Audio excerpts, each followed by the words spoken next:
Greetings, everyone. Hope all of you are having an absolutely fantastic day. We're back again to talk about Sifu, a brand new project from developer Sloclap. You might remember that earlier this year I mentioned Sifu as one of the top 5 games that I'm excited about for the year 2022. So, after playing a few hours with it, do I feel like it lives up to the hype? Yes and no. Let's go ahead and dive into it. I think I want to start with the things I like about the game. So you play as a martial artist whose father was murdered by a group of thugs, criminals. It's not really clear what's going on with their organization, but it's 5 people, and for whatever reason they decide to kill your father, and you have decided that you're going to get vengeance against them. Consequently, there are 5 different levels in Sifu, each with a different boss at the end that makes up a different part of this organization. I love the intro for this game. The way this squad assaults your camp and deals with your father, I felt like it was handled very, very well. It's not only an introduction into the story, but it also serves almost as a tutorial for some of the moves and different things you're going to be able to do throughout the game. I felt like it was handled extremely well. The fighting in this game is absolutely fantastic. You feel the blows in a lot of ways. It feels very tactical. It is constantly changing. If you let up or slip up, the enemies will immediately make you pay for it. So it's not a game you can really sleepwalk your way through, and I really, really appreciate that. Unlike a lot of other people, I happen to like the aging mechanic. So basically the way it works is, if an enemy is able to down you or basically take away all your health, you don't die and have to restart at a checkpoint. What happens is that you are going to be aged a certain amount, and how much that is depends upon a death counter that you can see a tally of as you're running around. And then once you die, that death counter will basically be added to your overall age. You can keep being revived in this way, and then if you are killed after hitting 70, then you'll be permanently dead and you'll have to restart from a checkpoint. There are some people who have complained, saying that they feel like the system is convoluted and adds unnecessary complexity to the game. I don't agree at all. I don't think it's particularly complicated. Like, don't die. That's pretty much what it comes down to. There is a little bit of an extra layer of complexity because how old you are also determines what type of skills you are and are not able to get. And so it's definitely something that you need to be aware of. But just like any other game, you don't want to die, and you should be trying to avoid dying if at all possible. I really like the aesthetic of the places that you're running around in. Of course, this game is based in China, and so it has a much different look and feel than most of the other games that I've played before. And it looks like they definitely put at least some effort into trying to take into account the fact that this game is supposed to be set in a different culture. I also like that there seems to be some variety in the types of enemies that you face. They're going to have different attacks, different ways of trying to pull down your defenses. They have no problems whatsoever ganging up with you. So you'll have 3 or 4 people that all attack differently and they're all trying to fight you at the same time.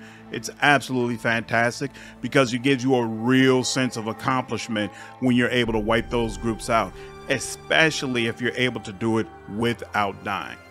So, things that I'm not too hot on about this game.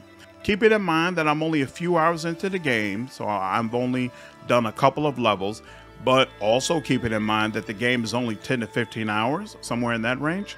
Definitely seems short on story. It's got this great opening sequence that does a fantastic job of setting up your journey, but in the first 2 levels that I've played through, there's not really a lot of story that further explains what's going on, who those people are, things of that nature. It's kind of just like, hey, we gave you a reason to go fight them, now go fight them. And I'm kind of at a point in my life where I need a game to have a quality story. I know most gamers are probably more so into gameplay or combat, but for me, the story and the interactions you have with your party members, if you have a party, is the most important thing to me. And great combat or game mechanics will not get me to go through a plotting story. Whereas a fantastic story that I really want to see the end of will convince me to go through a game that has terrible mechanics. And so I'm not enjoying Sifu as much as I thought I would, because I thought there would be a little more story elements and development from what I had seen in the game. And thus far, I don't think that's the case. And this is just me personally. Once again, I'm not into Twitch games, where you have to quickly react to everything that's going on and your thumbs hurt by the end of a play session because you've been pressing these buttons so much. I'm much more into the tactical type of role-playing game where it's all about you taking different systems and then combining them together and then being able to take your time and actually plan out different actions that you use during combat, where that is not the type of game that Sifu is at all. Now, of course, I expected that. You can tell from the gameplay trailers that it was very much so going to be about moving quickly, reacting quickly, things of that nature. But I was still under the impression that as you leveled up, or I guess in this case died, you would be able to pick up more and more things that you would be able to use, and then figuring out how to string those different things that you picked up together is how you would overcome the game. I really don't feel like that's the way it works. Honestly, from the very, very beginning of this game, you have everything that you need to get to the end of the game. Now, if you die or you use your experience points, they'll give you some things that'll kind of help add some flavoring, flesh things out a little bit more.